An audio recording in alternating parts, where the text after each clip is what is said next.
that's right. Isn't that funny? They do have perfect memory. They're like, I remember exactly where these things were, but they don't know necessarily the lines between memory and reality at all. What I do know as reality is these stairs are being locked, which these green barriers over them mean I cannot escape. And it's because of this enemy right here, who is called a Vault Warden. That is his special ability. He can shut doors and stairways and lock them until you kill him. Or he stops using his ability or moves out of line of sight of these things or something like that. But it's a problem. So, Cassiopeia, by the way, Happy New Year, my friend. I hope you are well. I'm going to use this ability right here called Corrupt. And Corrupt is going to take this part of the dungeon around me and turn it into the abyss that we were just in. Monsters and all. The enemies that will be spawned from the abyss, and it's like I'm taking the other dimension of the abyss and just merging it into this dimension. It's like the Upside Down from Stranger Things. Like I'm just opening that up right here. The abyss is more like hell though, but either way, it's fine. And so all of the demonic entities and crazy abominations and evil monsters that come out of the abyss will be neutral to this character because I am a worshiper of the abyss god. And so they won't attack me unless I attack them or I'm blocking them, but they will fight all of these enemies. And so it's a great way to just try to take care of these enemies. Now, corrupting the dungeon in this way will reform some of the walls. So there's always a probability that this goes wrong and traps you in to a bad spot, but it's too good not to use. Here it goes. Boom. Okay, so I've just corrupted this floor. Now what has happened is you can see these two new walls appeared, and there are a bunch of enemies which I can probably no longer even see. There is this enemy and these other enemies that are all over the screen. And what I'm going to do is now read my scroll of teleportation. And I'm just going to hit this troll and hit him again. And soon enough, I will teleport. All around me, these enemies are fighting each other. I'm not getting experience for killing them, but that's not really a concern for this character at this point. What's more important than experience for me right now is making the Vaults 5 winnable, because there is the third Rune of Zot that I'm looking for here, and this is the hardest floor in the vaults. Okay, and so my teleport kicked in. You can see... Oh my god, no, Exanimo. No, no, no. That would be awful. Luckily, enemies cannot stack on squares in this game. I teleported, and you can see on the map in the central right here, this area was where I was, where the teal squares are. Those are the staircases and things. And then I have teleported directly south of that. There are no enemies currently around me, so I am much safer than I just was.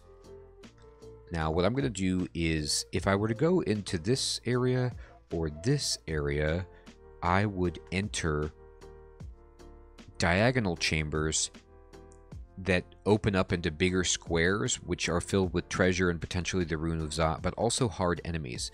However, if you move around the outskirts, there are peripheral walkways between the boundaries of Vaults 5 and these square chambers, and they're safer. And so I'm just going to kind of go over here and fight a little bit. Just these ogres are a godsend. They are much easier than most of the enemies in here, and we can fight them.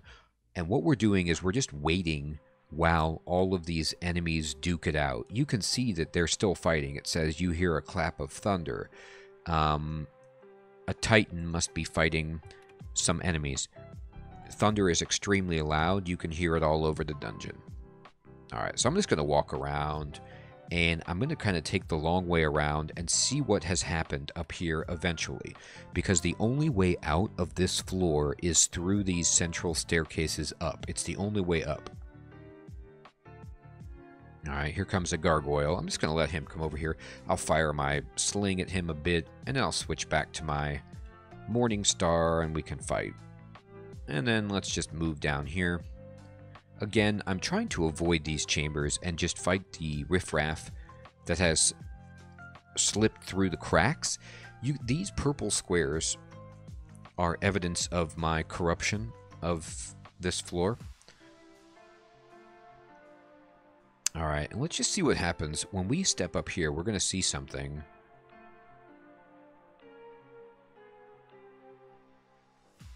How do you find your way back? Well, there are scrolls. That's a good question, Exanimo. You have your mini-map here, and this floor, for example, is always of the same configuration. It is always a square that has 4 squares in the northeast, northwest, southwest, and southeast corners. So you kind of have a rough idea of this level shape.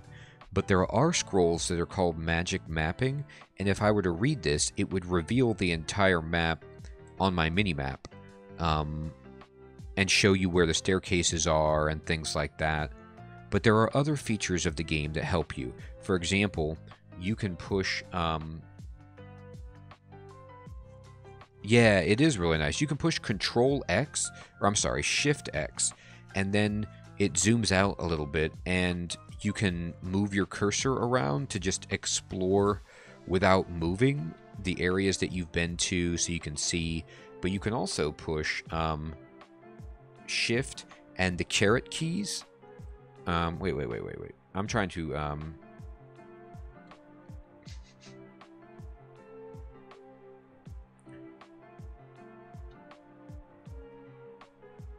I don't know why I'm having trouble all of a sudden. Maybe because I'm just doing it. No. Anyway, you can also look for staircases up and down. You can target them if you've discovered them. Alright, here's a thrashing horror. But you can see this enemy. It has this purple dot in the upper left corner of it. That means it's been summoned. It's from the Abyss. And over here on its description or its nameplate, its text of its name is in brown, which means that this enemy is neutral to me. So I don't need to worry about it. It's not going to fight me. It's just going to kind of go around, and it's hostile to other enemies, but not to me. There's a potion of curing. And I'm just going to get a little bit closer.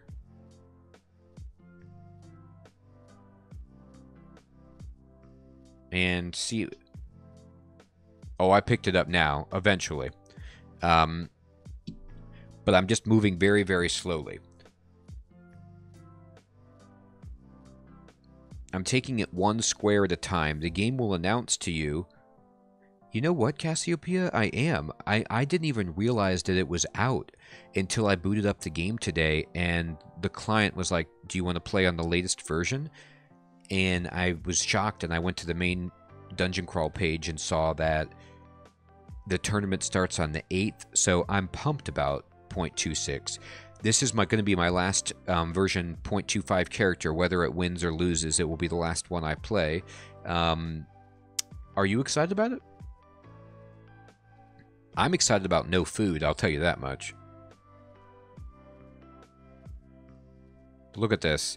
This whole area that was congested with difficult enemies has been cleared out.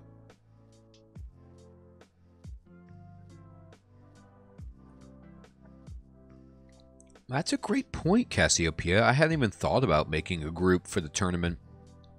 I could certainly think about doing that, though. Making like a clan or whatever they call it, so we could all try to fight and get tournament points together. That would be fun. Yes, Booty Doo is correct, Exanimo.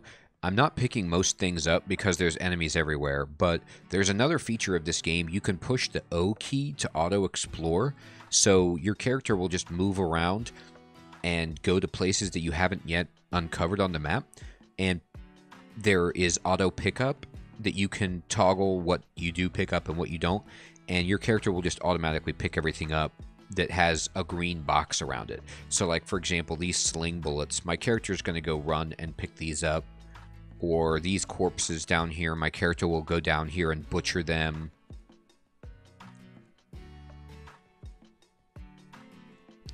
There's still enemies, though, from the Abyss. Now, if I want to pick something up while there's enemies on the screen, I can push G and then just say, push the corresponding letter and say pick up the gold, for example. Pick it up, and then he'll get it. But I'm just kind of poking my head around and seeing where the enemies are and where they aren't. I can butcher these corpses. And the main thing is the Vault Warden is dead, so I can go up the stairs now. I can escape. It wasn't possible before, but corrupting this floor has turned out to be really good. So this is one of the reasons why Abyssal Knight is so awesome as a background. It lets you always depart the Abyss, providing you have 1 MP and sufficient piety, but that's very little. It gives you a blink very early in the game. It gives you banish, which lets you just send enemies to the Abyss, which can be extremely useful against particularly difficult enemies. And then you get to corrupt the floor like we saw. You can also go to the Abyss. I don't have the piety to actually do that right now. And you can imbue a weapon with distortion. So Abyssal Knight is just a really, really good background. And you can see I used both Exit to the Abyss and Corrupt to help me survive Vaults 5, which is one of the harder places in the game, at least in a normal 3-rune victory. Okay, and now we're moving into the treasure vaults, which is the real fun. So up here, you can see, yes, Booty Doo, you can banish any enemy in the game, as long as you can beat their magic resistance. So some enemies have, like, infinite magic resistance, and you can't do it to them, but most of the time, yeah.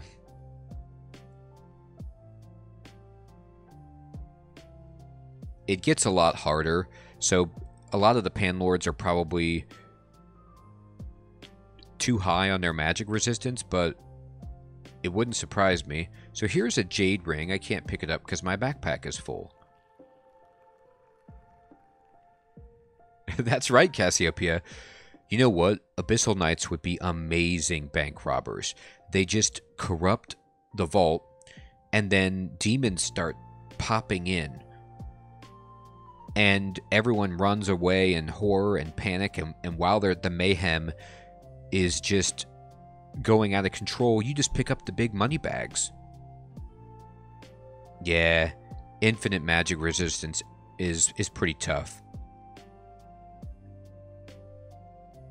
Alright, I need to drop some stuff. So I'm pushing D. Whoa, Cassiopeia, that's a good use of banish. Just send it into the Abyss. Go get it later. I like how you're thinking. Alright. This ring is hilarious. I have to drop it. I'm going to drop this poison resistance ring. I'm going to drop these poison darts. I will never use them again. And that's it. I got a scroll of enchant weapon, so I can use that right away. That's a good point, Booty Doo. I can. I'm going to enchant my Vampiric Evening Star to maximum, and now it's +9. Yeah, I'll drop my Hunting Sling of the Lettuce. It's nice because it gives you resist electricity, but I'm not going to use it. And then they're going to pick up this ring, and we'll just identify it really quickly. And it's a +6 ring of intelligence, which is fine, but we don't need that, so let's just get rid of it. There we go. Alright. So now, Exanimo, I'm just pushing O, and my character is just kind of moving around on his own, but I want to take finer control because even though it looks like it's safe here on Vaults 5, it is not. there are enemies all over the place still, and so I need to be mindful of that. Wouldn't you think? And yet I'm able to use it with a shield, Cassiopeia. I probably had to have cut down the haft on this Evening Star so that I can carry it. Mercifully, they let the halfling use it. I'm a very big halfling. Here's some fire dragon scales, always good to see. Some spell books. And let's just keep looking around then.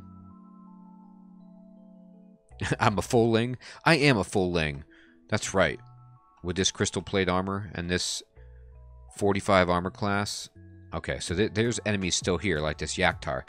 Let's have a shooting contest. I'm going to switch to my sling. Boom, I win. Oh, here comes the Shadow Dragon.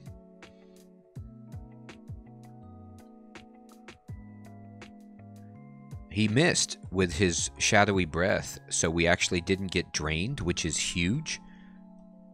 Let's pick up some stuff. There we go. Pick up a wand of digging. A scroll of summoning. There's an artifact bow that looks really good. Hey, we got level 24. We're going to keep going with strength all day long with this character. It's an artifact short bow, which is too bad.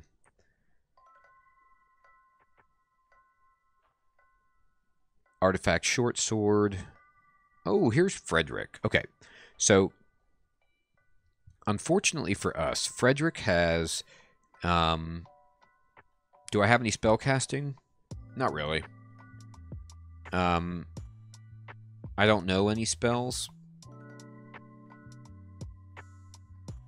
I can memorize some spells, but I haven't trained anything with respect to spells, unfortunately. This character just isn't going to ever use spells because he does look like Johnny Bravo with an axe. You know, spells bad, bash good. I like where your head's at, Exanimo. Yeah, I'm a sword and board crazy halfling on steroids.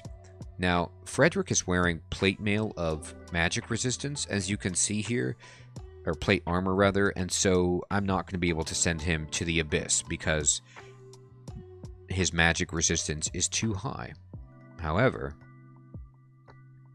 that doesn't mean we can't fight this guy. The Trident of Electrocution is a problem.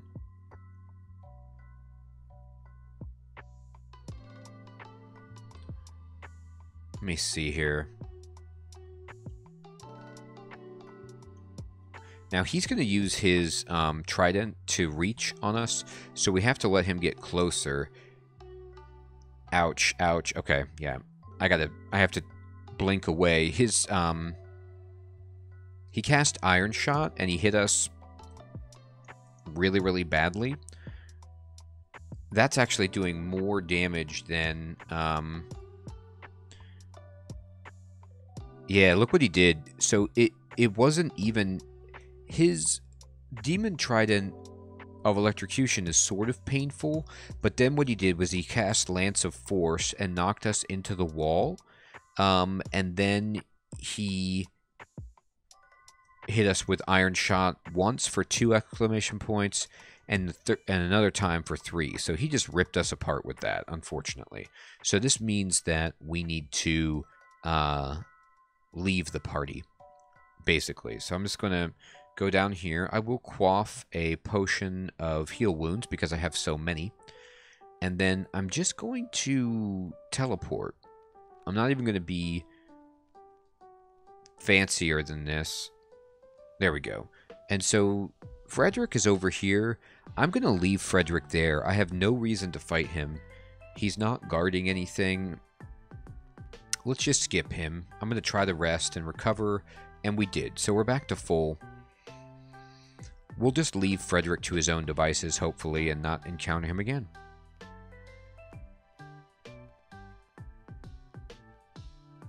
Alright, I'm going to go down to these other quadrants and see if I can scare up the Rune.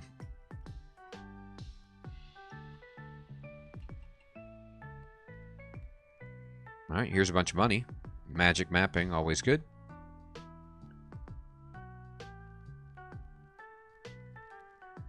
Now here's a scroll of blinking, which is just terrific. These are Tremor Stones, and I'm going to get them. I like Tremor Stones a good bit. They can be very, very helpful, especially if you're wearing extremely heavy armor like me. They're an AoE attack that hit you and everyone around you, but they like make all these little rocks. And so if you have good armor, you don't take that much damage, but they can rip through enemies that have weak armor classes. There's a buckler. This looks like a rune inside. There it is. So,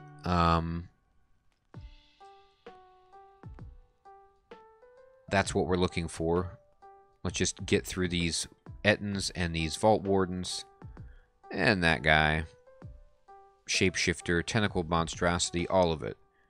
Boom. We pick up the silver rune. And we feel its power. And as you can see, once you get 3 runes, it says 3 runes.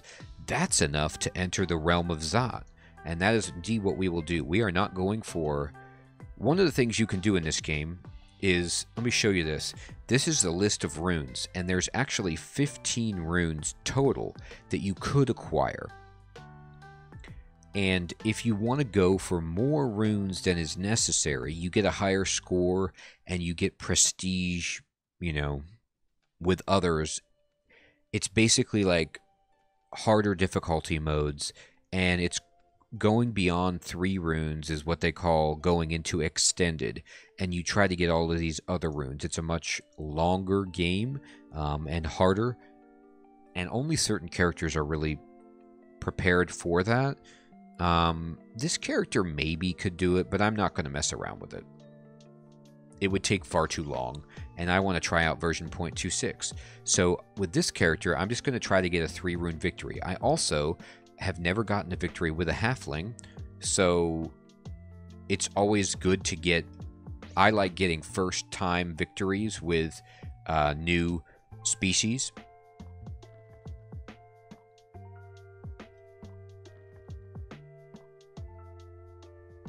Alright, let's just clobber. Let's clobber that guy. And there's Frederick again. So, Frederick, I'm not going to fight you.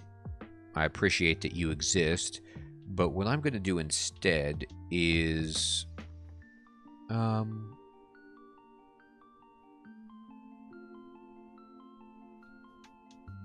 just going to drink a potion of haste. And then I can just outrun Frederick and go upstairs. And then Frederick will...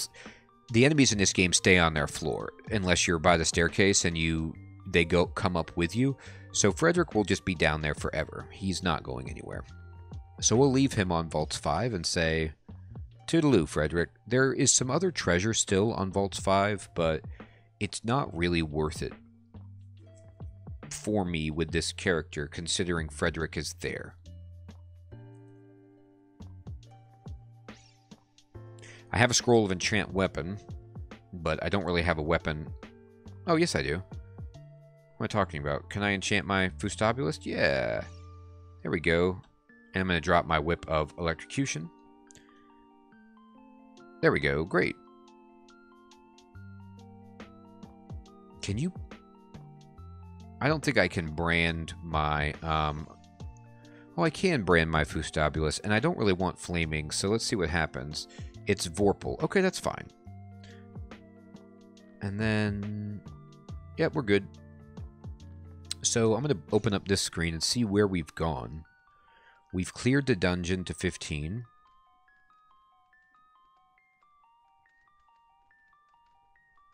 But we've done none of the depths. So to the depths we go. We're going to go to the depths, which is the part of the game that you can't get into until you... oh, no, wait, yes, you can. You can get in here. It's just really hard. There we go.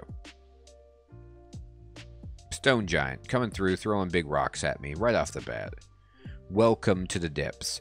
So if you've never been in the depths before in this game, when you come into the dungeon, you are in the main dungeon, and that goes down 15 levels. gets more difficult as you descend, obviously, but once you get down to Dungeon 12, Dungeon 13 and 14 and 15 are much harder than the previous levels, so there's a difficulty jump. And then when you go into the depths, there's a huge difficulty jump. It's very, very difficult. So I always save this for later, unless I have to... the other dungeon branches are being jerks and I have to try to do something else.